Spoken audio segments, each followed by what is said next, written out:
Good evening to everyone, and welcome to the November 2nd, 2022 Bruce Township Planning Commission meeting.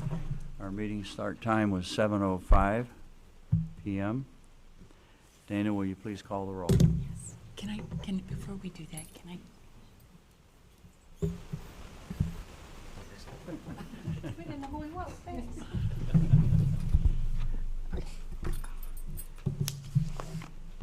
Ed Cupits, Here. Jared Vinson, Here. Rick Hagelstein, Here. Mike Tremblay, Here. Connie Chapman, Here. Randy Cant, Here. Mandy Barnett. Here. We have a quorum? It's here. Full attendance. Okay, before we start the business part of the meeting, I'm going to ask that everyone stand and we'll do the Pledge of Allegiance. I pledge allegiance To the flag of the United States of America and to the republic for which it stands, one nation, under God, indivisible, with liberty and justice for all.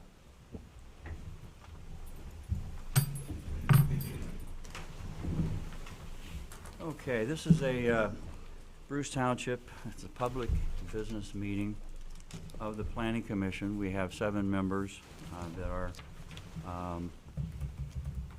citizens of the township that are appointed by the board. Along the way, we will have public comments that you'll be able to join us and have conversation. Otherwise, it'll be a commission meeting. I think I mentioned to everybody if you would at least, sign the sheet on the table on the side. Either you've done it already or can do it for us. That way we have an attendance of who was here in case we have questions. Okay, in addition to the 7 Bruce Township citizens that are appointed by the board, we have Dana Buchanan to my left, an employee of the township. She assists us along the way with questions that may come up that she has knowledge of. She's a former Planning Commission member. And we also have Joe Tangari to my right. He's a professional planner. He works for Giffords Webster and assists the Planning Commission to prepare for these meetings and during the meeting itself as well. There will be opportunities on our agenda for questions and comments and presentations. Generally, we ask that you keep your comments, except for the presenter, to keep your comments to about 3 minutes, but where one speaker represents a lot of people in the room, which we don't have this evening, but generally we will allow someone to go longer than 3 minutes if they're representing a larger group. That's the kind of the guidelines that we go by. But we also always want to listen to everyone and try to give you appropriate time, and we'll keep you posted on whether we need to complete or give you more time. When you move to the podium, you should state your name and address for our record. And we ask you that you address comments to the commissioners if you are from the public, but not to the petitioner directly. So you want to address your comments to this group at the table. And following those guidelines makes for a much better meeting for all of us. And on behalf of the commissioners, we appreciate you being here and participating in the affairs of the community. For some of the issues that we are faced with, we're a recommending body, and the final decision is done by the township board members. And we provide the experience of a number of different professions and experiences, but then at some points the board is the one that actually makes the final decision. Okay, with that, everyone should have the minutes from the prior meeting to know if there's any changes or if someone is prepared to make a motion to approve them. I'd like to make a point of clarification, if I could add one. Under members absent, it's Randy, was Randy excused? Yes. Then I would just add the word both excused to make it clear.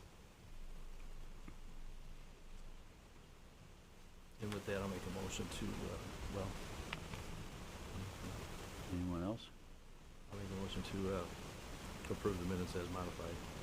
Second. Motion by Tremblay, seconded by Kent. All those in favor say aye. Aye. Aye. Opposed, nay. Motion carries. I just have a quick question. They stated that, you can't possibly put down every comment everyone makes or whatever. But as far as Dana, does it have to be mentioned? Maybe that's a formality every time. When you vote on something, it still mentions the people that were absent. It seems redundant and whatever. Is that something you have to do, or can that be? It's a very, I thought very maybe timely there's a question. Very timely. Yeah, very timely. We've had some conversation in the last few days about the very topic of minutes. And at the end of the meeting, a couple of us are going to talk a little bit. There's the Michigan, Mike, you know the name, the Michigan. Michigan Township Association Township has some Association. guidelines on minutes. Okay. So we're going to That's try been to, provided. Okay. go to that a little bit more. Okay. You'll see a change coming down the road. Okay. Point well taken. Yep. And well timed. I think what might, one thing to consider there is that if a person arrives late, they may be absent for one motion and not a later motion. Or if they leave early for some reason, they might be or present for early motions and they might be absent for later motions. But other than that, though, when they're not here the entire meeting, it seems Yeah. redundant and, Yeah, it is, yeah. okay. All right, Yeah, that's- we'll discuss it, and next time around, we'll know what the answer is. Okay. Okay, item 6 on the agenda is public comment. I suspect. Number 5. Oops, number 5. Oh, approval of the agenda, sorry. I actually have a requested change. Okay. I neglected when I sent to Dana the meeting materials to include the requested sales offices item. I have subsequently provided it, and I would like that added to the agenda, just so we can quickly discuss it. It's coming around.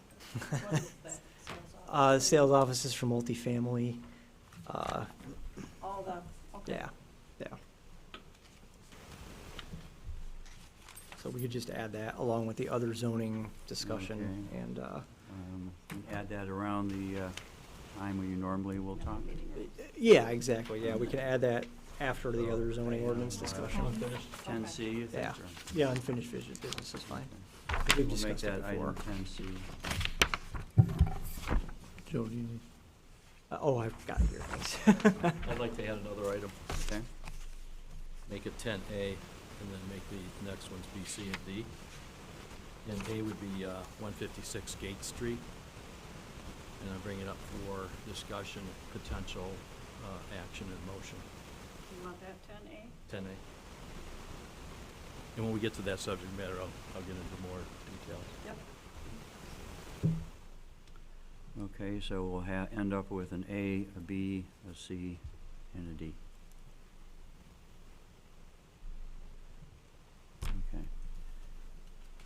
All in favor of those changes, say aye. Aye. Aye. Opposed, nay. Motion carries. Okay. Number 6 is public comment. If you're here for the item 7, which is the discussion from Kipper SLU, there'll be an agenda item just for that. So this is just general comments from anyone from the community. I think all of you are here for the specific topic. No. No? Okay. Take the podium, please, Yep, no problem. and give your name and address for the Can I record. give you guys this material first? Sure, All right. sure. Just a little bit of information about what we're talking to you guys about. Just real quick, here's the address and location of the property that I want to discuss real fast. I'm looking to purchase, and trying to find out from you guys a little bit about potential open-mindedness How to you doing, rezoning it. How are you, sir? Good.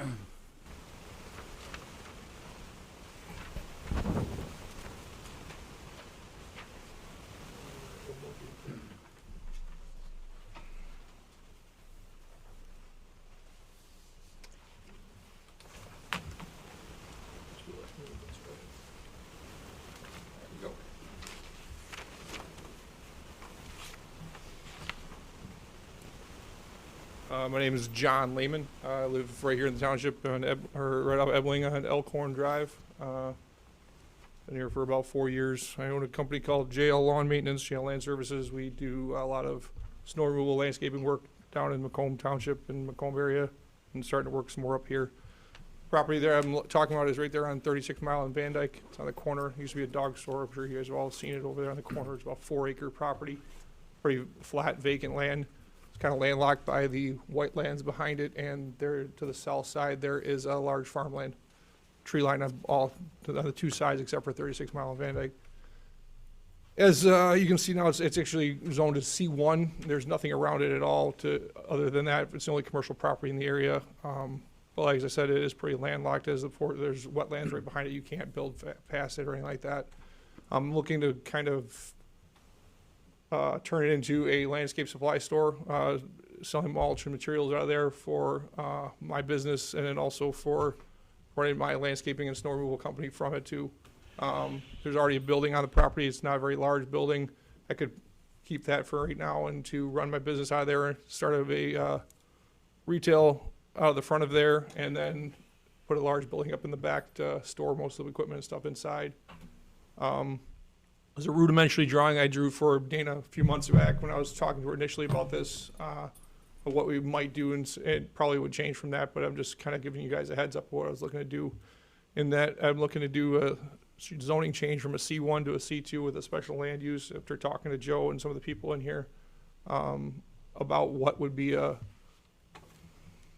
appropriate change for this property to make it do what I'd like to do. And with that, I'm just kind of trying to find out with you guys if there is any strong objections to something like that or anything like that before I try to move ahead with making an offer on this property and making a move as to rezoning this with you guys. My question is, this little piece of property is only, is it under 4 acres? 4.12 acres. 4.12, yeah, I know it's small. And I don't know, I guess without looking through my things, if you had a landscape. There's multiple, I What actually it's could have shown supposed some to be. pictures like that of multiple other facilities, such as outdoor power equipment is on 27 Mile in North Avenue in Ray Township. It's not in our township alone, but it's only 3-acre property. There's also a lot of other property companies such as this that run facilities that are even smaller than this property, so. No, I guess my question is, go through the zoning book and if what landscaping a company would be It doesn't under. actually fall anywhere, which was the hardest part. That's why I talked to Joe this evening, and then I talked to Dana quite a bit. This landscaping doesn't come up at all in our zoning. That's kind of where the issue was, is where we were talking about it. So we kind of find like a special land use with outdoor merchandising and things like that is what we were talking about changing it to. Okay. I guess my question is, if it's already C1, why would it have to go to C2? I have to look in the book and see what's allowed. C1 didn't allow for any kind of outdoor merchandising or sales. It was basically like banks and pharmacies and things like that, which I don't know what would go there that would actually do well in the fact that it's so landlocked and there's nothing around to really facilitate something like that. It's been vacant for as long as I can remember.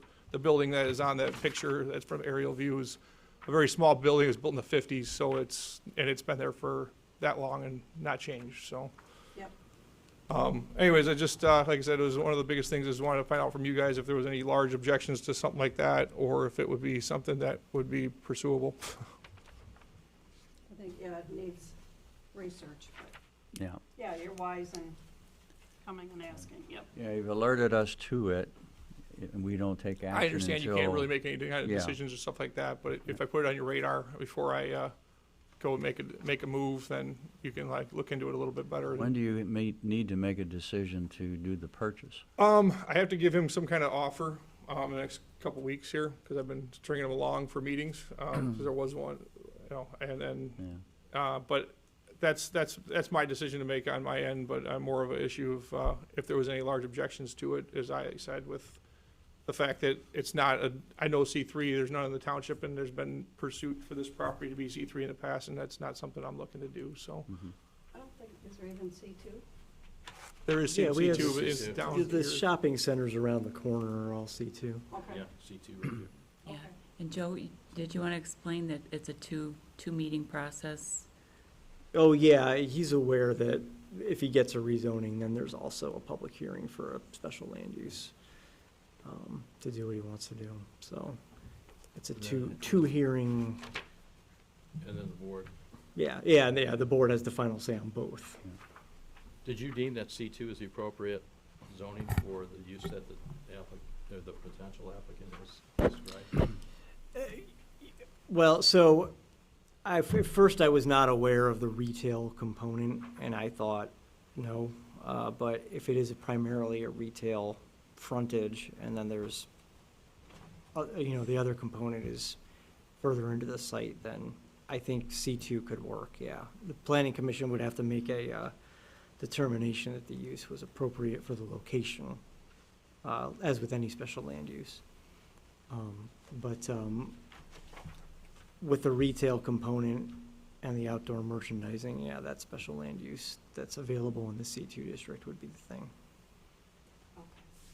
I'd have to go back and do my homework first and see what That's C1 fine. allows that. The other thing too is there's also already two, culverts on there with the hard point entrances off of Van Dyke and 36 Mile Road, so it's already basically, a lot of it is there and set up for what I'd like to do. It's flat land because it was farmland, and then we would just basically have to develop it into what we would want. So the nice part too is for traffic flow, I was looking at it too, is people coming in off of Van Dyke would be able to turn in, but then exit onto 36 Mile Road, which would then a decent way down the property, almost to the back of the property is where they would exit, so they would have a long distance to come out onto Van Dyke and not have to worry about turning right onto a main road. You have a huge tile field behind there. There's a big hump behind that building. Yeah, can't- that's actually where the septic field supposedly is, based on all the, so it would have to be something I have to research into more and to figure out how to land it, or to grade it out and make it look nice, so. I think that was more where they just piled all the dirt after they built the septic and then didn't move it. Because they didn't want to take and farm over top of it, the field would have tore up farm field would have tore up with the equipment. Do you have a percentage in mind for, I'll call it storefront versus your equipment and A materials? lot of the equipment that would be held there would be ancillary to the job that we need to do to load trucks and cars and pickup trucks with dirt and I guess it would be mulch, so like small loaders and things like that, or a skid steer. And a couple of smaller dump trucks that would deliver if they would want to. If I have the time in the next 4 months or so to put up a building, I would probably like to keep most of it inside because it's better for the machines and stuff like that. Do you have a existing yard somewhere now? I've been renting, which is the biggest reason why I've been trying to push to get a property like this. Yeah. I just moved out here, like I said, 3 or 4 years ago from Macomb Township. And so this is very attractive to me because it's less than a mile from my house. So is it about storing the equipment you use for your business? Mostly a the retail materials or and things both? like both. I have, trucks and equipment, but most of the time they're on job sites, Okay. so they are usually not anywhere near the shop. If they come to the shop, they're being worked on, which is why the building would be there. Okay. But is it where they would come back to at the end of the day? Trucks would come back there to park, but not any, large equipment, because except for a couple of machines to load cars or dump trucks, so that's part of the retail component of it. Like you come in to buy mulch, I have to have something to load it with, or else it would be very inefficient doing it with a shovel, so. This is a piece of property on the southwest corner? Yeah, Southwest corner, yeah. yeah, southwest 36 and Van Dyke, Used to be a little dog store there. yeah. Yeah. It's a little small. It's only 4. Yeah, it was a dog store. Oh, yeah, I Prior to that, remember it was a that. gun There's a shop. little cement block building there that's been there. I was just gonna probably run that as my office initially, and then, put a building up behind that to the north corner there. So are You you can see. familiar with Rocks and Roofs? Yep. Is that your operation similar to that, or? Something like that, yeah, I probably wouldn't be, they've been there for a long time and developed that over the years. I would love to be that big one day, but, I don't think I would be as big, probably. They run a lot bigger than anything I'm planning on doing in the near future, so, they run, tons of vehicles in and out of there every day, and multiple loaders and machines and piles everywhere.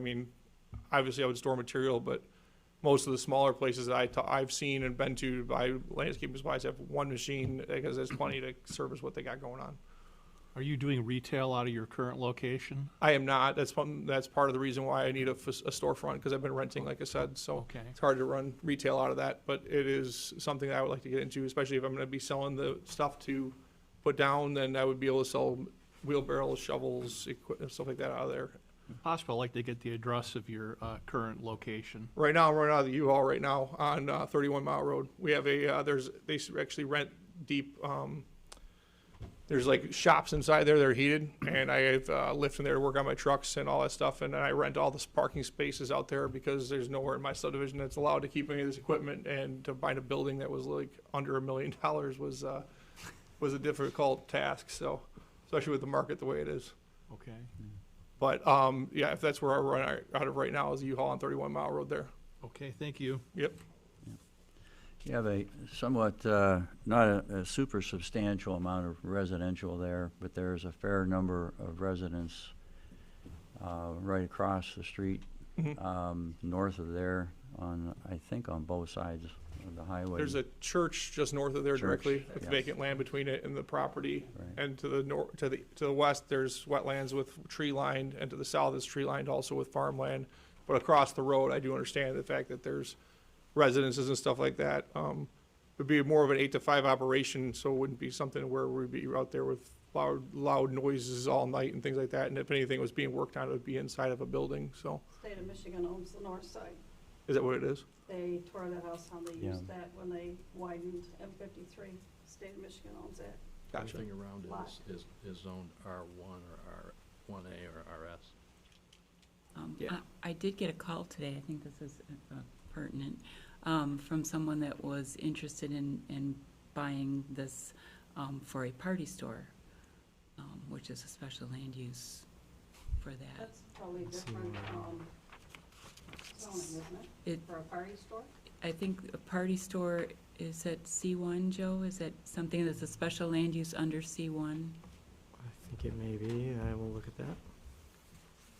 What page are you on? There was But it a- just happened today, so I There thought it was was a table in there that was had all the uses. something you, Like to know? Yeah, there is somewhere. Right. I know, that's. Yeah, party stores are a special land use in C1. Something, just an FYI for you to consider. Well, first I got a question. What's the closest residential to the, To that store? Yeah. The To where he's- subdivision across the street? Across M53, yeah, there's Yeah. a subdivision over Okay. there. because doing repair work, air-powered impact, Mhm. a lot of So, yeah. hammering. So, something to consider to give those residents assurances, main sources of pollution or, noise, smell, and lighting. Yep, I understand that.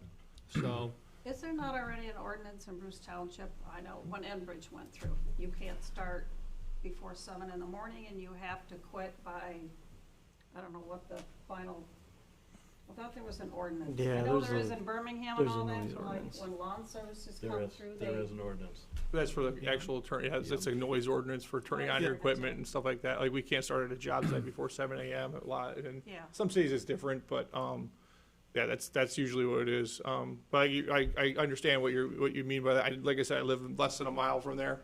So my point would be to try to keep it on hum- on inside, and it's warmer inside most of the time of the year anyway, so. Yeah, on humid summer nights, sound just travels. Yep. I lived in Lenox Township, and a mile away from me, there was a trucking company right at New Haven Road and 29 Mile Road. I lived at 28 in Olmo. Okay. And, it's at least a mile away.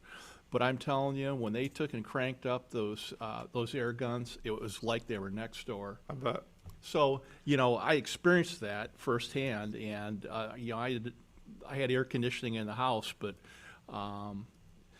so it can be an annoyance for, especially residential, so, something to think about.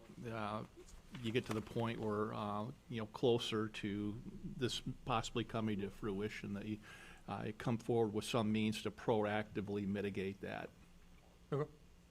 Makes sense. Joe, where on the use matrix did you make that determination? If you, Retail, it doesn't show retail in here. It's further into the ordinance, Mike. It's right. So, under the C2 district, outdoor merchandising is listed. And I think in the use matrix it's abbreviated, but there's more of a description in the C2 district. So, I went through that same matrix you were talking about. I couldn't find it anywhere. I was looking all over, and then I started reading deeper is how I found the other one, so. yeah, so outdoor merchandising of plant material not grown on the site, lawn furniture, playground equipment and garden supplies. When the outdoor sales operation is clearly secondary to retail sales taking place within a building. Is So the, it has to be C2? yeah, that's a special, Use or a special it's a land use? special land use in C2, yeah. So it'd have to be a rezoning, then a special. Followed land by a use. special land use, So yeah. it's a multiple stage. Yeah, it's two public There's no way hearing. to do it otherwise without rezoning? No, not with C1 zoning. That's the problem. Yeah, that's the reason why I came over here to kind of With talk to you. everything least you you don't wanna have to go do is, C3. is that a big enough for? It would be for me, yeah. I'm not trying to be toits or, something like that, Yeah. I need place to, put a building up so I can work inside in the heat and stuff like that. Yeah. And to, it's cheaper to buy mulch in bulk and store it yourself and use it on job sites and things like that than it is to take and have a dump truck deliver it from somewhere for you. So, Yep. I'm trying to look and move this towards the future and do a better job for myself and family and make some money and hopefully make that area look a lot better at the same time, so. I understand, and, I do landscaping, so like I said, we're trying to landscape the outside of it to keep the view from the road a lot nicer than, put some pine trees up along 53 or even up along 36 Mile to kind of barrier a little bit from the view of what's going on back there and stuff like that, so. Okay, well, hopefully you got some feedback. Yeah. It's not a go-ahead or a stop what I you're doing. understand, sir, I Yeah. really do. I just, like I said, trying to understand from everybody's talking if it's an issue or not, so. I appreciate your time, and Let us think hopefully I about get to see you guys at the next meeting. Okay. Sounds good. Okay, no other public comment? We'll move on to item 7, public hearing for Kipper SLU. I guess we go to the Applicant for petitioner to give us a description of what you're interested in doing there, and then we'll have further dialogue.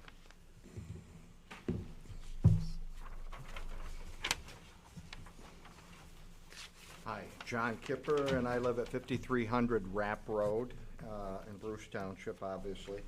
And my neighbor directly to my north, who owns the parcel directly, Mike Harler from Harler's Automotive in town, agreed to come to give his okay on me putting up the structure. So basically what I want to do is put up a metal building for storage. I have a camper, I have a tractor, a golf cart, I have a little skid loader. All of these things, I've been putting up little tents from the Costco tents, the 10 by 20s, and it just, every 2 years when a windstorm comes and it tears down, my wife said, we need to put a metal building up. So I came to the township, requested a permit to put this building up, and Dana kindly pointed out, everything looks good except you don't meet code because it's not in the back of the parallel with the back of my house. Now, that causes a problem. I would have gladly put it in my backyard, but I'm on a wetland. If you look over my balcony, you're into a swamp. And to the other side of the property, it's a steep hill where my kids toboggan. So I'm bringing this building as close to the top of the hill as I can. My electric service runs on the very top of that hill, underneath the ground from DTE, from the tree line. So I can't, we even talked about taking the top of that hill off and everything, but it's a very steep incline, about a 30-degree. If I go over 20 feet to the left, it's going to be going down a large slope. So my only option for this building is if you're looking at the house, to the south of it, to the right side. And so that's why I'm here, to see if I can get approval. I'm on 12 acres. It's very secluded. I think you can even see that from the pictures. My neighbor to the to the north is Mike, and he said has no issue with it. My neighbors on the south side, I haven't talked to them, but we're very close. They're elderly people, and we're their first responder contact. So we get a phone call whenever they call the Washington or the Bruce Township, which is about once a week for emergency services. We get the call. So we're very close with them. I'm sure they would 100% support us too, and they really won't even see it because of the tree line. So I ask that you would consider giving me permission to put this building up so I can store my stuff. Okay, well, before we go to your neighbor, I'm gonna ask Joe if you can just give us a synopsis of what you've seen, and we'll progress through the discussion. Sure. So this is at the north end of Rapp Road. The cul-de-sac for Rapp Road is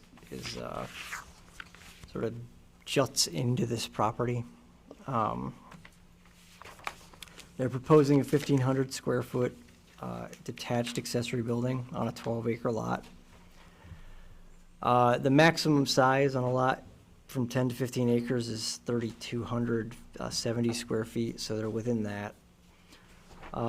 Building's located in I gave you a diagram of the yards here. It's in the side yard, might come a little bit into the front yard.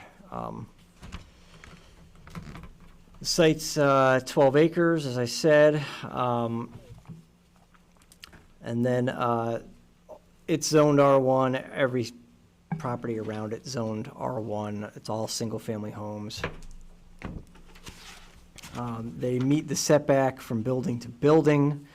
We require 12 feet. It's about 100 feet. In the R1 district, accessory buildings have to be set back a minimum of 10 feet from any side or rear property line. The building setback 73 feet from the nearest property line. It's not in the required front yard.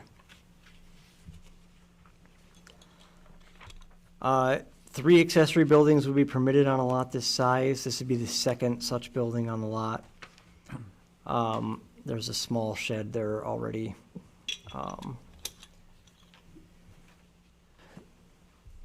The reason that we're looking at this is that it's in the non-required side and possibly a little bit of the non-required front yard.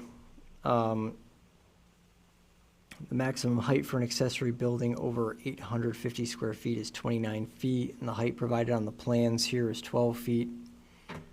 Can you confirm that? That doesn't seem 12 feet. That's what it says on the plans. The picture made it look like it was a lot bigger than 12 feet. Right. We need to confirm that. Right. We do need to confirm it, but that's what it gives on the plans for a Okay. dimension for the barn. So this being a special land use, we have 4 standards that we apply to that. One is that there's proportionality between the size of the lot, street frontage, and the size of the accessory structure. The next is that the accessory structure is in harmony with the principal structure, the environment, the topography, and the surrounding properties. 3 is that the material and colors of the proposed accessory building match or complement the principal building. We had them submit some photos to that effect. And then 4 is an accessory building permitted in a side yard does not exceed the ground floor square footage of the principal buildings. An accessory buildings greater than 850 square feet should require that the owner sign a declaration of zoning compliance for an accessory building in Bruce Township prior to the issuance of a building permit. So that zoning compliance certificate would apply here. But it's not larger than the square footage of the principal building.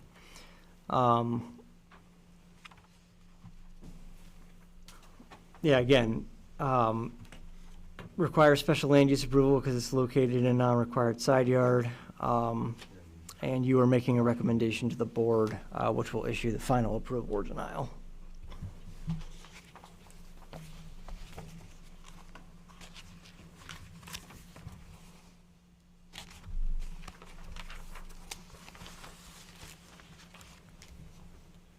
Also note that the plan that was provided includes topographical information, so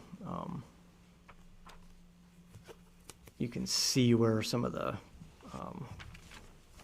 slopes that he's talking about are.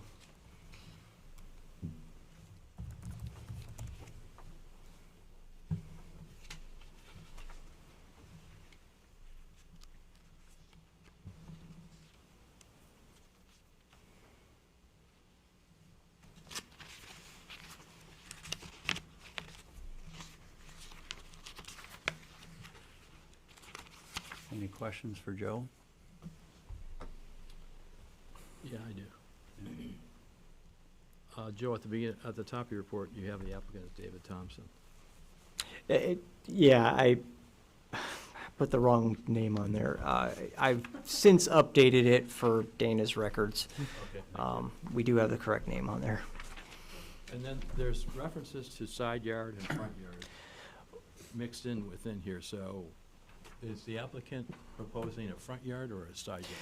So initially, I was thinking front yard, but when I read through the ordinance, I made a determination that the side yard is really where it's located. And I provided that yard diagram on there just so that you can see where the side and front yards is, and I think I may have left front yard at the beginning of the ordinance. But I thought the applicant said the side yard didn't work because of the slope? No, backyard doesn't work because The, of the rear yard doesn't work because of the slope, yeah. But the building's actually next to your house? Right. It's- Yeah, it's, can I approach? Sure. It's kind of on the side of the house. Here's the building, here's the house. Okay, so it's a here's the side building. yard. And then Yeah. you can see on the topograph how the hill just completely drops off. And your the driveway comes off of this? Yes, that's where. So it's just technically like 20 feet does not meet that back frontage. Okay, gotcha, thank you. Anybody need to see that? So it's technically in the side. Yeah, it's in the side With a yard. little bit of it in the front. I think a little bit of it Primarily protrudes into side. the front, yeah. If you really look at where the lines fall, there's a little bit of it going into the front. Okay. So, Joe, I was asking you another question, the interpretation, the in harmony in materials and colors. Mm-hmm. Sir, is your house made out of metal? It's not made out of metal, so Joe, I'm asking your interpretation of that. Right. So, looking at the photos that were submitted, bring up one of the house here. So they have a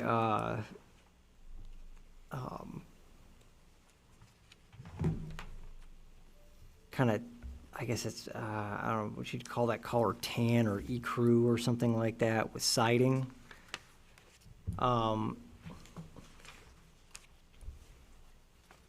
And then the building, of course, is metal. Trying to get to that photo here. We picked colors for the side of the building and the top to match our T111 side of our house and the shingles. So it's very close match. Okay, thank you. Colors and Right. everything. Okay. Exactly. The materials are, of course, different, but the colors are, they're given on one of the photos. There's like a couple little color swatches. And then they show an actual example of those that color combination. It's kind of like a wainscoting of the taupe, which is the primary color of the house. And if you have this picture, this, Yeah, I've seen if you that. took this all the way up the side, that would be what it's gonna look like, and that brown is gonna be the roof. And your house color is very My similar. house color is that taupe and with a dark shingle. You gonna do the skirt deal, or that the sidewall will be one color? It'll be solid. Okay. Yeah, it'll be the taupe all the way around, all four sides. Yeah. Could I ask Mr. Kipper, Yeah, if you could go up to the podium? sure. I think, at least I got a couple questions. I rode by your piece of property, Mm-hmm, and I could see, I couldn't even see hardly anything because it's treed so much. mm-hmm. One of the things that personally I was thinking of to potentially approve this is maintaining your trees that you currently have on the property because it shelters the view Mm-hmm. from the street. Mm-hmm. And the other thing is the building color, which you've already elaborated on. Yeah, we Would you be don't- willing to agree to keep We, the trees we kind don't of tend like how to they are? take any trees down. And if I need to, I own Oakland Tree Service in Rochester, so I can have my own crews come out and do that, so. But Okay. we don't need to. We removed one tree that Well, I was. wouldn't want to say remove, I'm saying keep the trees. Yeah, we Because it removed helps one shelter the tree, view. but that was all we needed to do. And we reluctantly did that, but that's it. No more trees.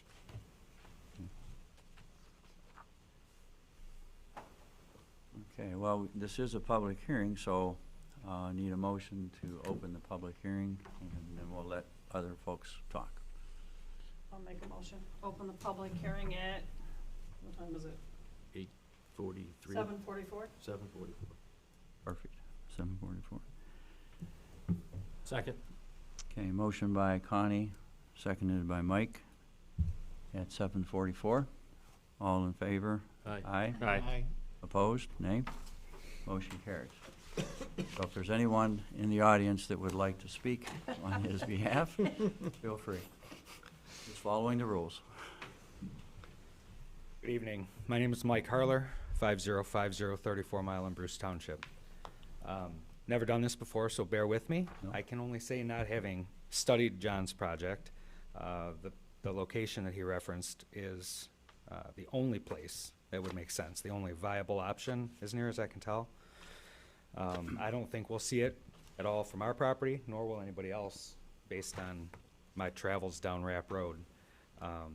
Seems consistent with properties in the area, and the man certainly needs some places to, or a place to keep his items, so, yeah, we're in favor. I suspect the rest of the neighbors are like-minded. Anyone else? Okay. Having no other dialogue, need a motion to close the public hearing? Close the public hearing at 7:46. Second. Who did the second? Jared? Jared? Okay, motion by Connie, second by Jared, to close the public hearing. Okay, commissioners, I have something to add. I also drove there today and concur with Mike that all of the lots going in have a lot of trees. It's very private. All the homes are private and well-maintained from what I could tell. Got to the end of the road, which is his property, and someone has a nice sign there that says, "Please don't come up," or something to that effect. So I didn't. Otherwise, I would have come up and, took a look. But it's very, very, I don't know how much you know about the street, but it's very, very private, so. But other comments?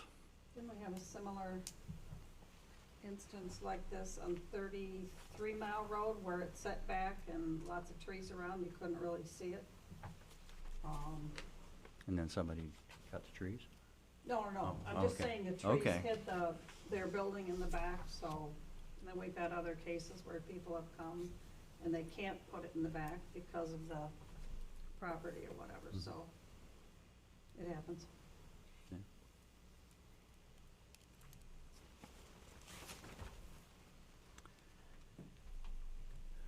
Mike, you're looking at some papers there. You're okay? You have more questions, comments? I have no further questions. Anyone else? Nope. Okay, we'll need a motion.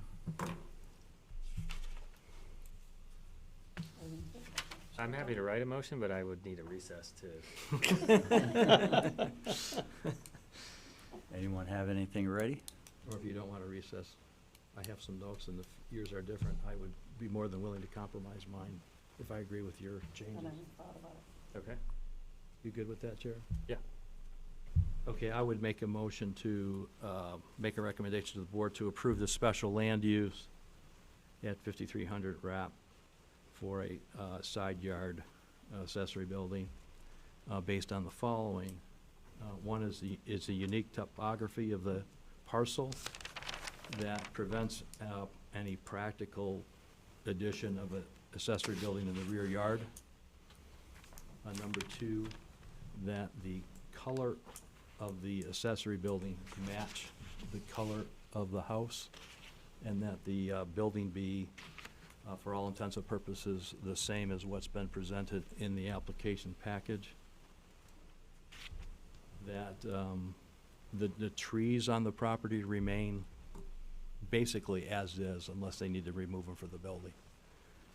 And that a declaration of compliance be completed and signed by the applicant. Jared? That lines up with what I was thinking, so I would second your motion. And didn't you say you wanted to clarify the 12-foot? Yeah, is it possible to is that 12 feet in height? That's what the plan says. It looks like maybe it's to the wall, like the side wall is Up 12 Now, feet. the wall, I have a 12-foot door.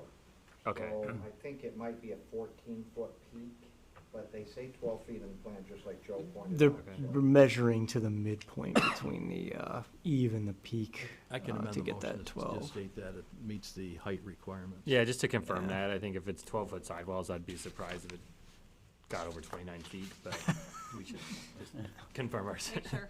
Yeah, Okay, so you agree to the change? I agree. So the change in my motion is to, that the resulting building be within the height restrictions for the accessory building. And then Jared, I think, seconded. I still second.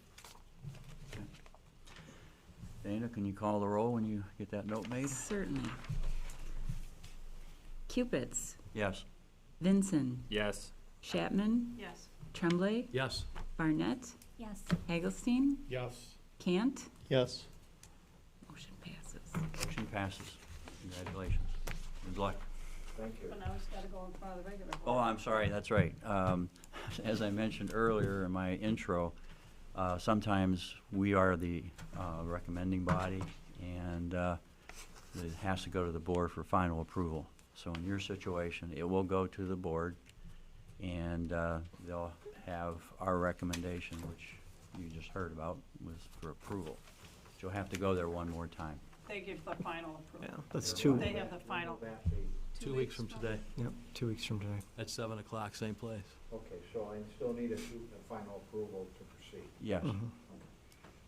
And the good thing is Mike is part of that group. Okay, And I'll be an advocate. I appreciate that, thank you. Thank you for your time. Yeah, thank you. And Dana, if I could ask if you could get me a copy of the motion before the board meeting. Certainly. Thank you. Okay, item 8 is reviews.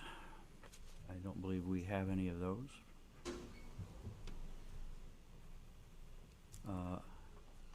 Item 9, communications. Any items of communication, Joe, members of the commission? I don't know if it's communications or under unfinished, but whatever. The Row was supposed to send us a link for that meeting. yes. Have you seen anything yet? I've sent them 2 requests. I don't know if I need to find a different contact, I Okay, guess, because I I've would tried. like to, Yeah, I will like to continue. I website. will get it. okay. Sorry, what I'd meeting like is to that? see it too. The Row meeting, it was on solar. Yeah, one of the Whatever things they was said, solar. they would have a link so you could watch it if you didn't wanna drive to Flint that night. Mhm. The 19th is when it was. Do you remember, Ed, that little postcard that, Mhm. yeah, Mhm. yeah, I'll get her, Yeah, I'd someone like to watch answer, that. yeah. Thank you.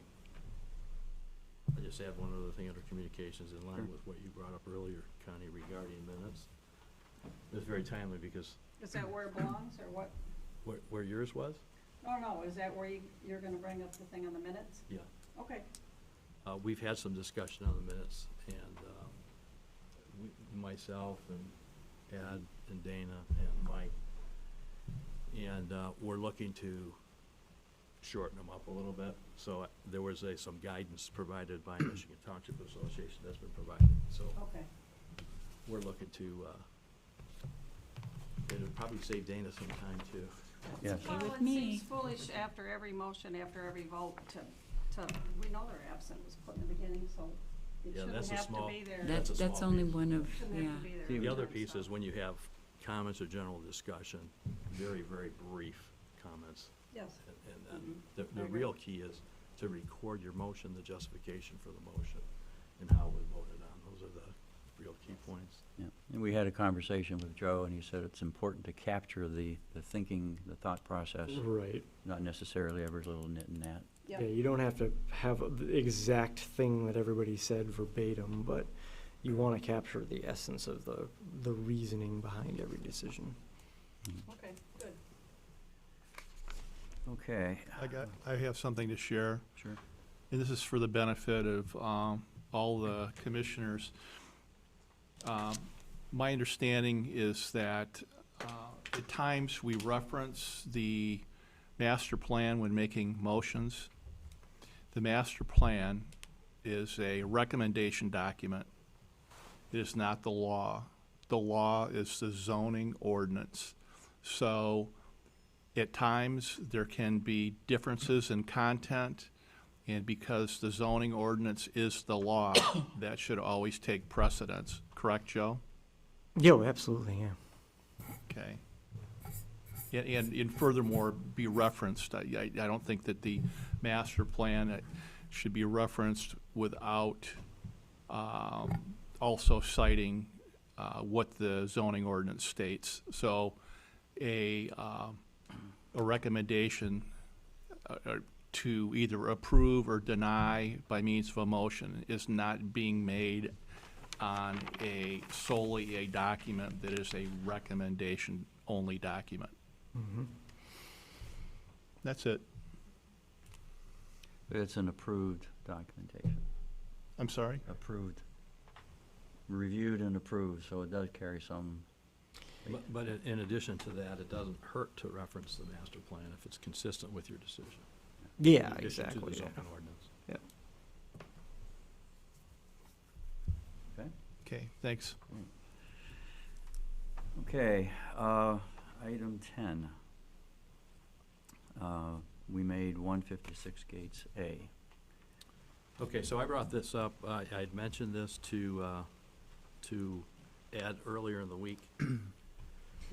The last time we met on this was in September, and the applicant was supposed to come back to us in October. It's in the minutes. Mhm. Yeah, and didn't. There has been conversation with the developer via email, via conversation. He's been in contact with me personally 3 or 4 times. And basically, I asked him to amend his conditions as was discussed at our meeting. And he's made multiple commitments when he's gonna get back to me because I gave him feedback. He gave me a draft. I gave him some personal feedback, and this is what I think you need to look at. I've not gotten a response to that. So with that, today marks 60 days since we made that decision. So Yes. I did talk to Joe briefly on this, because we had an aggressive suggestion and then a not-so-aggressive suggestion. So I'm gonna go with the not-so-aggressive suggestion, is to put, is to ask the Planning Commission via motion that we formally communicate to the developer that the 156 Gate Street will be on the December agenda with or without revised conditions, and we will be taking a vote. So I'm making a motion to the Planning Commission to authorize our planning department to do such. Motion by Mike Tremblay. I'll do the second. The thing is, that this has been going on, like it was said before, for 4 years. I'm tired of kicking the can down the road. You asked them specifically last time certain things, and what did you ask them to watch? I asked them to meeting, watch so- a meeting with respect to, What was that? water. Yeah, okay. wells. And since they don't take any of your recommendations, yes, I agree, December. I'd also ask that we notify certain key people in the area, and if they could pass the word around. May I ask a question? Is part of that motion that they also have to have whatever they're gonna come up with meet the standard? They don't have to have anything. Correct, but if they're gonna submit something, that it be submitted 2 weeks in advance? Yes, I think that should be part of the motion. That's And if it's perfectly not submitted 2 reasonable. weeks in advance, what's the repercussion, I guess, is what it would be. Then it can't be on the agenda, then it's over. No. We're gonna have a meeting. We will have a meeting. That's it. You They can let them come know or that not. if they don't have something to us 2 weeks in advance, that we will consider the conditions that were presented at the September meeting as As is. As is. Okay. So that's a pretty firm thing. They've had 60 days, that gives them another 2 weeks in addition to that. And it didn't seem like the things remaining required. He sent me some proposed conditions about 2 or 3 weeks ago. And I responded, and that we were supposed to get together. He's never contacted me back on it, so, and whenever we've had that, he's always made a commitment to meet on a certain date, and then it lags 3 or 4 or 5 days after. And I know Ed is, and Connie, you've expressed it, that this has been lingering around.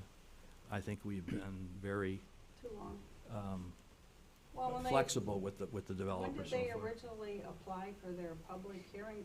I mean, it's gone on, does coming back to meetings, public hearing get to go on forever? No, public hearings don't go on forever. Well, But this thing has, it went to us, we rejected it, went to the board. They introduced new information to the board.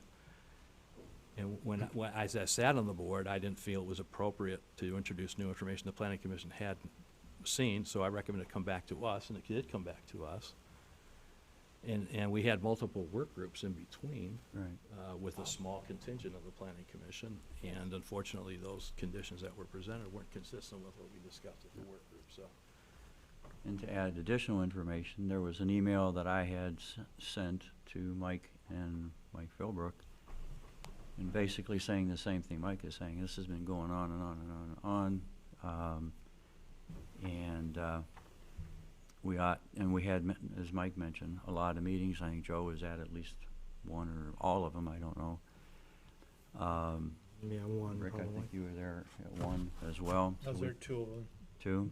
yeah. So we've had those meetings, and I said that they appeared to be beneficial. However, the whole committee or commission was not there. And secondly, it's been going on and on. and, you know, We probably it's spent time the to- equivalent of about 36 holes of golf on these work groups. And as it turned out, again, just to be fair and give you all the info, I said I was going to get with Mike and Mike. Well, there's a little thing called COVID that came into my household, so I was out of commission for a few days. And then whenever I got back with Mike, we talked some more and came up with this as at least for us, we agree. I'd like to add one more thing, Dana. When you send that out, there really, in my mind, there's no need for any further work group sessions. We had work group sessions. I gave him feedback personally on conditions that he was thinking of proposing. And I think it's just up to them to come up with a revised set of conditions for the planning commission to consider. I think it's fair to say an earnest attempt was made. Anne Marie, good? Anything else, or are you good? no, I think it covered. I was just worried that something would be put together and delivered the day before the Me meeting. too. I agree with you. Well, according to the rules we've said before, that's not fair to you, and you can't get it to us, so, no, you need to stick to the 2-week. I will put that in the letter. Can you read back the motion? Do you remember the motion? Do I remember this motion? Are you putting me on, or are you serious? No. He says it with a smile. I think the motion needs to be pretty clear, Yeah. and we all understand what it is. Yeah, I had, from just now, you mean? Yeah. You want me to repeat it? No, I've got, hang on. Well, I do shorthand, I can't read my own writing. I know, that's my problem. Nobody can read mine.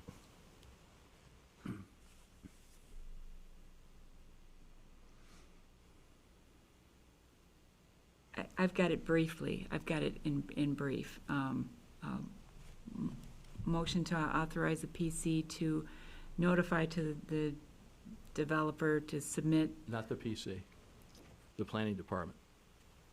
That would be you and Mike. okay. It has to be authored probably by Mike as the administrator. All right, why don't you read that back? Okay, me. so the motion is to authorize our planning department to issue a letter to the applicant for the 156 Gate Street rezoning, specifically our administrator, Mike Philbrook. Notifying him that the rezoning request will be on the December agenda, and that any revised conditions that he may have for that meeting must be received by the planning department no later than 2 weeks before the December planning commission meeting. Or will we use the information they Or- presented at the September? Or the information to be used for the conditions will be what was submitted at the September meeting. No need for any further work group sessions. Well, that was just, that doesn't have Comment to be part after, of the motion. okay. Right. You can inform him that there's no further need, or have him call Ed or me or Mike. So that's my motion. And another thing I wanted to point out, Joe, I believe that we said early and often, the land can be developed as currently zoned. It is developed as currently zoned. It's got a house on it. Well, he could do more. He's authorized to do more. I think True, he could how many put more houses on it Yeah. if he so chose. And the issue that came across was all the things Mike talked, but also we had the issue of what Rick was presenting in density. And I stated that I was not opposed to some density. And there was conversation back and forth, so there should have been enough conversation and time. Well, and So in that's- your I think we're last all in minutes, agreement. it specifically states, Mike told him to go back and numbers 1, 3, 6, 8, 10, whatever, it's all there in the minutes, Mhm. So it's there. it's all spelled out. Okay, so is the motion clear to everybody? Mhm.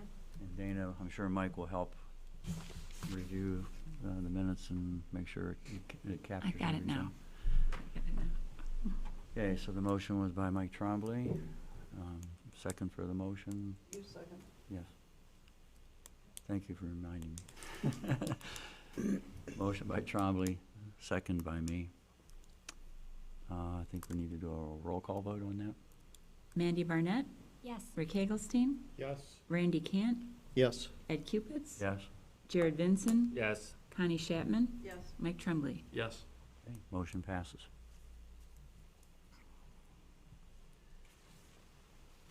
Okay,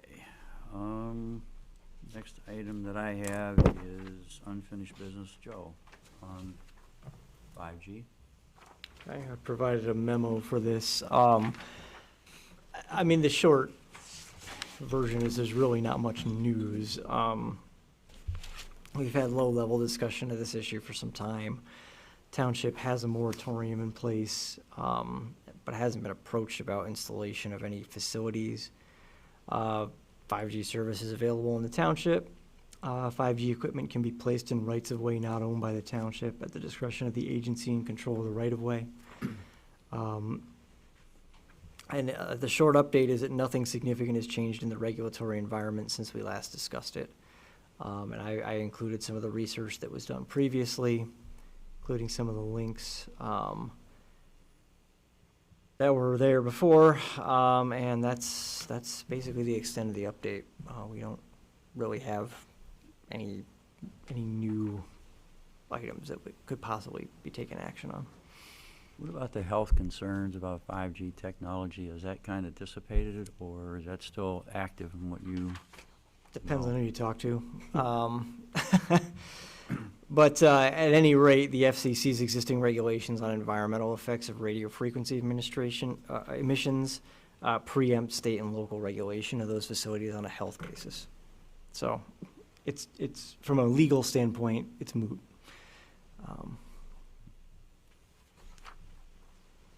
Okay. Any questions for Joe? Item B, now C, tree So preservation. just to be clear, is this Okay. now no longer unfinished business? Does this close out this matter? Or- I think- we leave it on just because there's a moratorium. Okay. And your moratorium loses, well, I mean, it doesn't have a lot of impact to begin with, but it does lose some impact if you don't have continued dialogue on it. So I'd say just leave it on. We may have meetings where we don't have any further updates. Okay. I know our supervisor's concerned about the health effects. He mentioned it to me, those that believe there Okay. are health effects. You're right. Same here. Same. Yep. Especially if you have a tower that's put close to your home, proximity makes a big difference, so I'm concerned about it for sure. So the best thing is, if people have that, is to get in contact with the FCC. And as they say, the more sand in the oyster, the more attention it gets. Yeah. Okay, next one in line is tree preservation ordinance. Joe? Okay, so this is a more extensive set of recommendations than previous. My PDF program is frozen at the moment. Dana, do you have this printed out? Yes. Could I grab a printout of this so that I don't have to wait for my computer to wake up?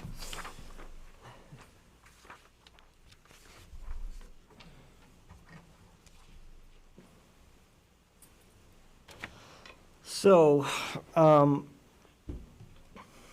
we've been talking about this for a little while, and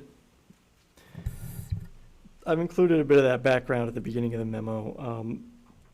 And I also included your current language around preservation of wooded and shrubbed areas, which is section 520 of your zoning ordinance. You're making me yawn. Long day. I got Jared earlier, now I got you.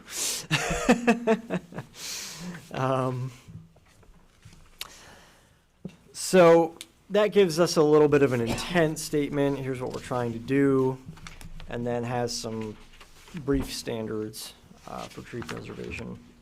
So that's what's in effect right now. There's a little discussion of potential impacts and considerations. We've kind of gone through that in the past. So I'm going to skip a little past it unless there's anything someone wants to specifically talk about, to the actual draft language that I included, which begins on page 4 of this memo. So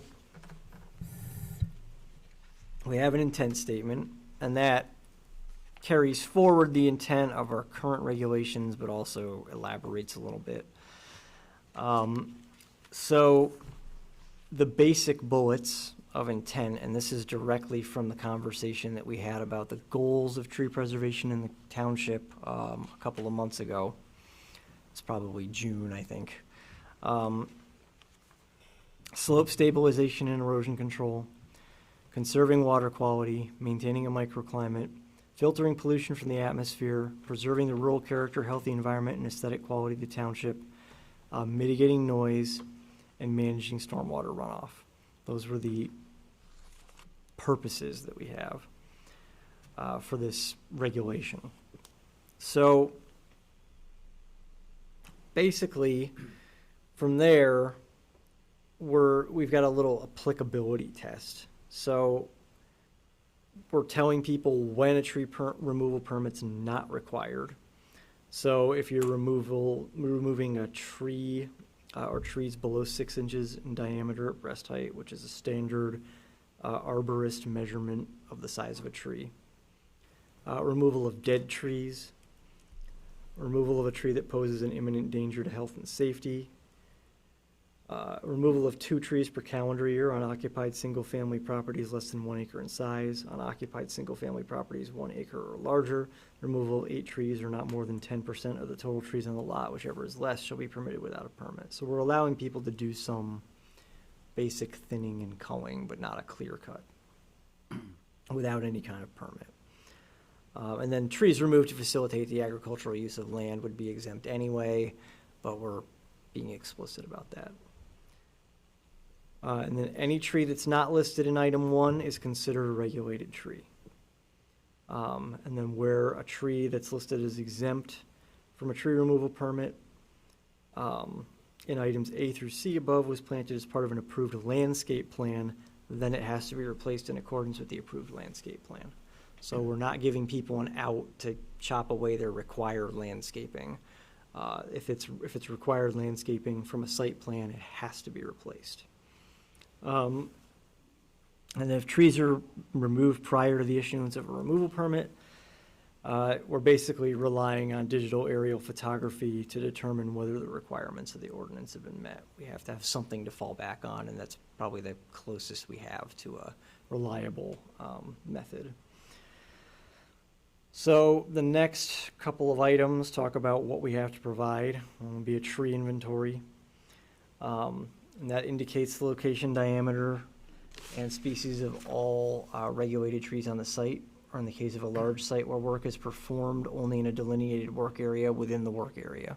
So if you have a 15-acre site and you're going to be developing 5 acres of it, you show us the 5 acres you're going to be developing and then indicate that there's going to be protection over the rest of the site. And then we're not making you tag 6,000 trees so that you can do a development in a little corner of the site. For all uses requiring a site plan, that inventory would be reviewed by the Planning Commission at the time of site plan approval. And for an existing site not otherwise proposed to be modified by the Planning Commission on its own. So it all comes to the Planning Commission. For uses that don't require site plan approval, the inventory is going to be reviewed by the building department. So that would be single-family homes, essentially, would be the use that would be impacted there. The inventory has to specify which regulated trees will be removed and which will remain, and the method of protection for trees not to be removed, including the proposed location of snow fencing. And then we have a paragraph for replacement of removed trees.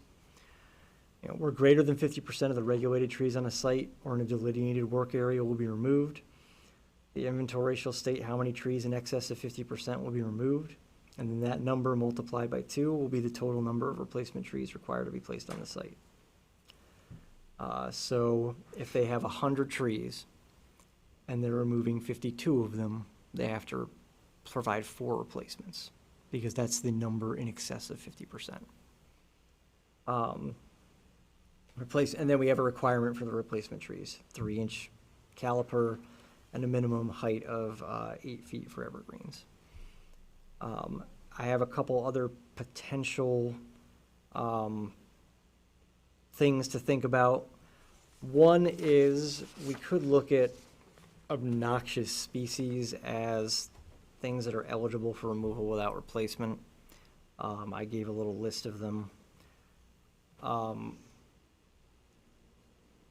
And then we did discuss the possibility of adding a category of landmark tree, and I provided a list of landmark trees from another ordinance, specifically Farmington Hills. And then it has a size that a tree will be after which a tree will be considered a landmark tree. So, for instance, an ash tree with a size of 18 inches would be a landmark tree, but if it's between 6 and 18 inches, it would be a regulated tree, a normal regulated tree. So that's an extra level of complexity we could add if we wanted to, and I've just provided it as an option. So I guess I'm interested in your feedback on the language that's been provided and whether we want to consider or dump the 2 optional items that I placed at the end. I got a question for you, Joe. Mm-hmm. Built my house in 2000, and I brought in dirt and built privacy berms. Mm-hmm. And right now they're occupied with pretty mature spruces. And the property is in excess of 2 acres. There's really only one landmark tree on it, which is a huge pin oak. Sure. But combination of the spruces and then predominantly the maples, which are very mature, that I planted all that stuff. So how does that apply? Because, I mean, basically that was landscaping. And if I were to do something with, you know, the spruces, they don't live forever. I mean, Sure. What happens with basically, I'll call them landscaping plantings? Well, it depends on whether or not your intention is to remove more than 50% of the regulated trees on the site at once. So if you were to, say, take a couple spruces out one year because they were just not looking so hot, and you left those gaps, that would be exempt under this, from replacement requirements under this. Okay. But if you were to go through your site and take out 60% of all the trees on the site, then you'd be looking at a replacement requirement. All right. Is there a time frame? If he did it over 5 years and he's over the number? No, there's not a time frame. It allows a certain amount of removal every year. Every year?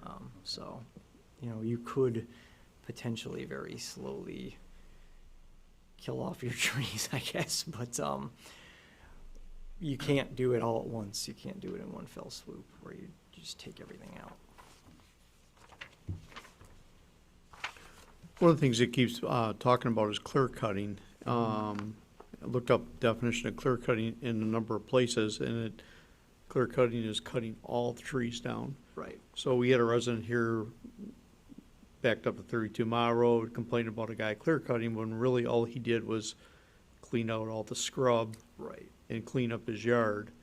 Is that something that we would want to define? Well, I don't think that we really speak to it in the regulations. There was a previous example of an actual clear cutting. I'm trying to recall the location of that. Yeah, I'm trying to remember. It was a couple years earlier than this gentleman you're referring to. Well, that was a case where somebody bought a site, somebody else bought a site, and I'm not sure where it was. They came in and cut all the trees, and they thought they were gonna have all these trees in their neighbor's backyard, kind of as a buffer, I think. Yeah. Was eliminated. But yeah, we don't have a regulation on clear cutting. We're getting to it through other terminology, so I don't know that we necessarily have to define it, but it's a good question. Based on this, the ordinance is drafted, you wouldn't be able to do a clear cut. No, you would not be able to do a clear cut, not without replacement. But a clear cut is that's not what Randy's talking about though, right? A clear cut is taking every tree down on, Yeah. that's the Shrub definition and of it. Brush and all that Yeah. other stuff, Right. that's not. No. Yeah, those No. wouldn't be regulated items, yeah. You know, a shrub that's got a trunk that's this big around, it's Yeah. just not gonna be a regulated item. And then also under your proposed language, you have City of Farmington Hills in there on B. B. Oh, yeah. So over here. It's language that was nicked from there. I'll have to- Yeah, this one just an example. It's also in other provisions, number 2. The reference to Farmington Hills. Yeah, 2 is an example. Provision. Yeah, from that's an Farmington example. Hills. That's an example Oh, from okay. Farmington Hills. That was intentional. Okay. But yeah, so they've had, Farmington Hills has had, theirs is substantially more complicated. But they've had theirs in effect for a very long time, so I looked to their regulations for some guidance in terms of things that have held up over time. Is it gonna be hard to enforce something like this? I'm gonna say yes. Say, yeah, yeah. Yeah, although I don't know that it's any harder than what we've already got on the books. That's the thing about what we already have on the books, I think is actually really difficult to work with because it has a 50% standard, but then you don't have an inventory until you get over 50%, but how do we know that an inventory is needed unless we have an inventory to begin with? I think what we have on the books right now is next to impossible to administer, just because of the way the inventory is required. So this tries to be a lot more straightforward about when we need things and get us the information that we need to make a determination in the first place, whether or not 50% is being I think removed. when I get calls too, when I get somebody call me and ask, you know, if we have anything like this or if they can just clear cut it, it hurts a little to say, yeah, you can do that. You can, where I think if I at least had something to say, you know, that you can, it would curb it. Maybe we can't, you know, completely enforce it. allows clear cutting. See, our existing ordinance really only applies our standards to a that's true. selection of acres, sites. So, yeah, if you're on a small enough site, it really doesn't. It doesn't really speak to it at all. So I think what we have on the books speaks to a strange subset of sites and really doesn't give the township a lot of opportunity to understand when its standards are actually in effect on a site, because the inventory doesn't kick in until, the inventory requirement rather doesn't kick in until you've got a lot of trees being removed in the first place. And this brings the inventory up front and says, look, if you're gonna be doing substantial tree removal, we need an inventory. And that gives us a sense of whether or not our regulations are gonna be in effect. Whereas that one, I think we're kind of guessing. It sort of looks like you're removing more than 50%, so can you give us an inventory based on what we have right now? Is this more targeted at residential homeowners or like developers coming in to do new subdivisions? Like It's what? probably gonna affect developers more often. And It impacts both, it does impact. because we talk about Yeah, parcels less than an acre and more than an acre. yep. So we're trying to give homeowners the ability to do reasonable tree removal. If it's dead, okay, take it out. If you just wanna take a couple out on your lot, you can do that. But we're trying to avoid the just wholesale slaughter.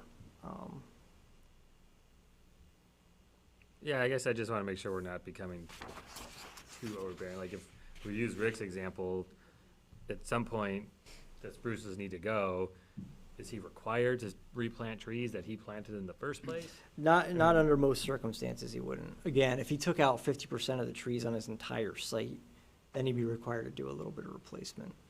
But if he's just doing basic maintenance over the years and taking out a spruce here and there, this isn't gonna affect him. I have a question on your proposed ordinance B1D, the second sentence. The first sentence talks about 2 trees per calendar year. The second sentence does not put any parameter on time frame. I think it was intended to. Oh, yeah. So I would suggest that that permit be once a year or something. Yeah, So it's consistent with the first sentence. yeah, that's a good point. Thank you.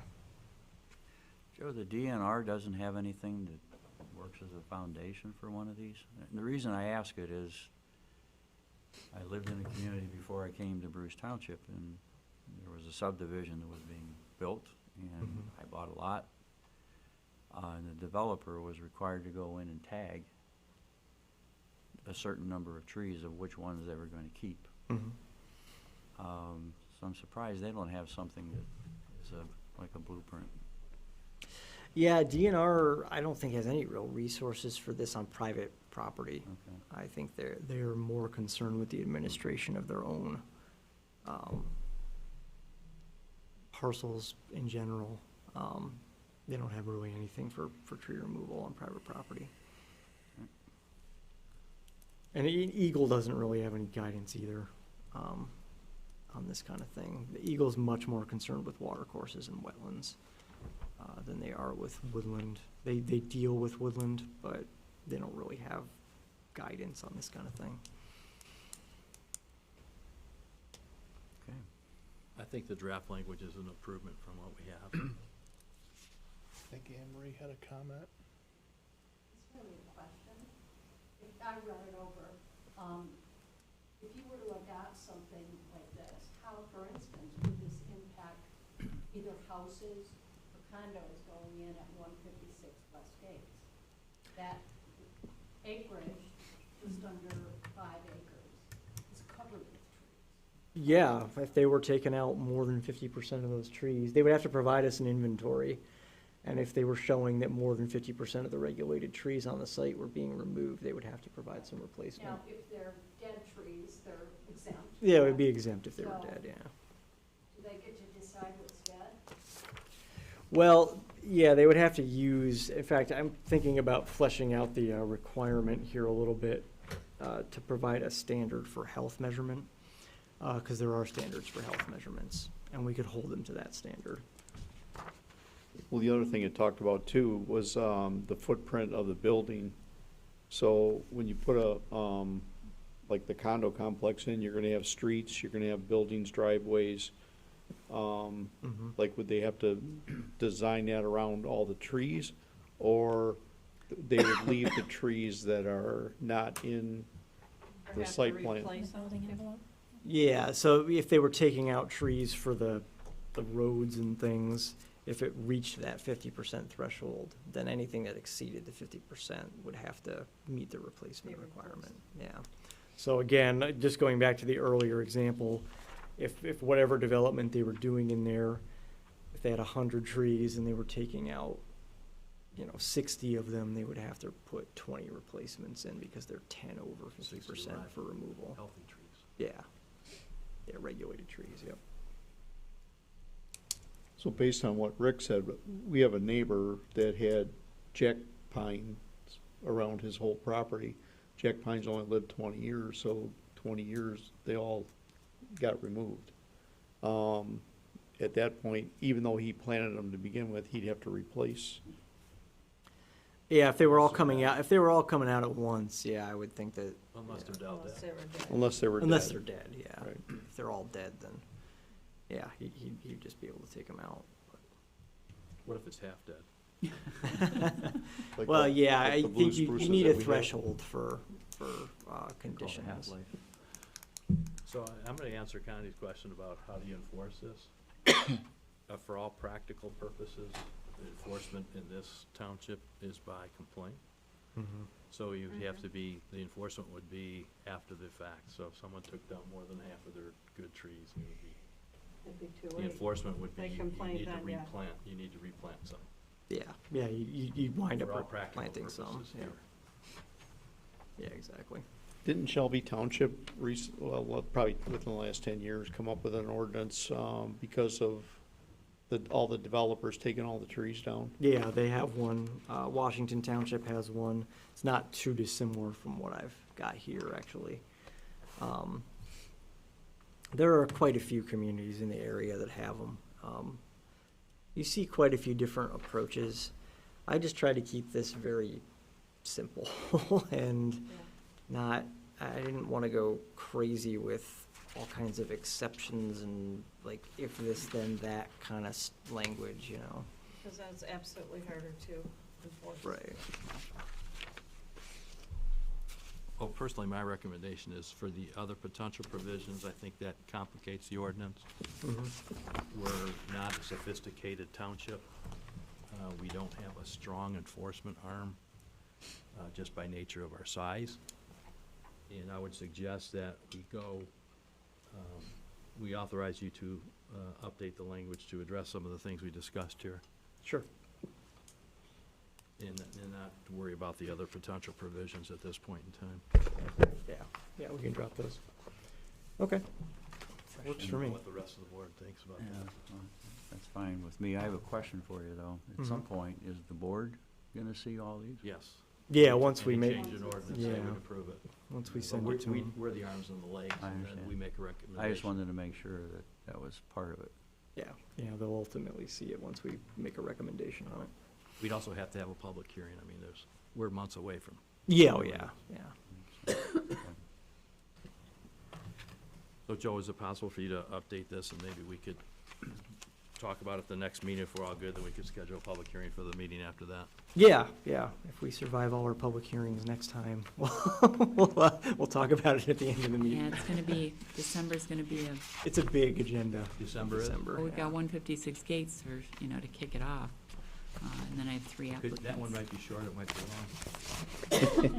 That's right, that's right, you're right, it might be short. Yeah, so there's a total of Um, 4. Number Can 4. I say something else? Unfinished business. When they were talking before, it made me remember the meeting room. Are they operating? Have they ever, well, I know they haven't come in for their special. They'll That's- begin in that's a December. December. In fact, That's That one of is our, on there? yeah. Okay. Yeah. You Special haven't land heard use? Yeah, special land yep, use, yep, yep. yep. Special I land use haven't heard the application. update, so I Yep. just, Yep, that's gonna be on the agenda another for thing, December. you gotta stop kicking the can down the road, so. Yeah. You've been a good straight person today. I what? A good straight person. Well, some of this stuff, it just, we made a special point to change the ordinance. So then it makes me mad that that person doesn't come in and finish it and apply for the special land use and do what they're supposed to do, and they should not be operating until they finish it, after what, we made the change, just for her, so, Agreed, whatever. agreed. Okay, item 14, new business. No, Oh. the We Oh, had yeah, we D. added the D. sales office. Yep. So we've discussed this before. Oh, There was a prohibition on dedicated sales offices in multifamily developments that didn't carry over when the zoning ordinance was reformatted. We just want to restore that prohibition, so it'd be inserted into 2 sections per the thing that was handed out earlier. Sections 3.8 and 3.9 would both receive a new item, I. Dedicated sales offices are not permitted, and that would be a restoration of that standard.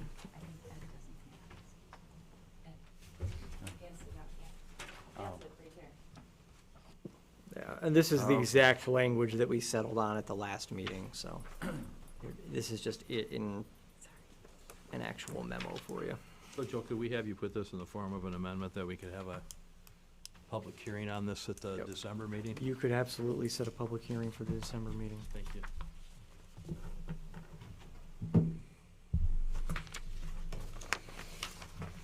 This requires a public hearing? Because you're gonna have it in the form of an Yep. amendment to the ordinance, Mhm. and then it would have to go to the board after that. Okay. Correct. It's a pretty simple change. Yeah, it's one sentence added twice, so. any others? So I'll get you a notice for that. Okay. But we need a motion first to set a public hearing. I'll make a motion that we set up a public hearing for December for the proposed language change in 161.38, 161.39 in the planning and zoning ordinance 161, as proposed by Joe today. Second. Motion by Tremblay, seconded by Hagelstein. You said that's for the next meeting?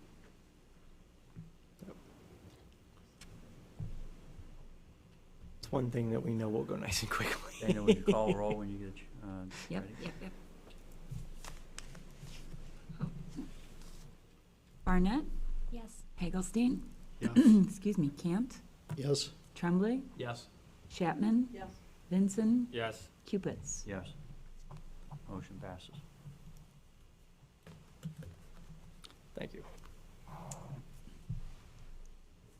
That's the last one, because I didn't have that one. That was the last one, yep. Yeah, okay. Okay, item 12, any comments from committees, consultants? Joe, anything more? I don't have Assume anything not. else then. Anyone else? I have one quick thing, if I could make a request of Dana. Yes, When you craft that communication to our applicant at 156, could you send the draft to Ed and I, so we may potentially add some? oh, I absolutely will. So I just want to make sure the wording's correct.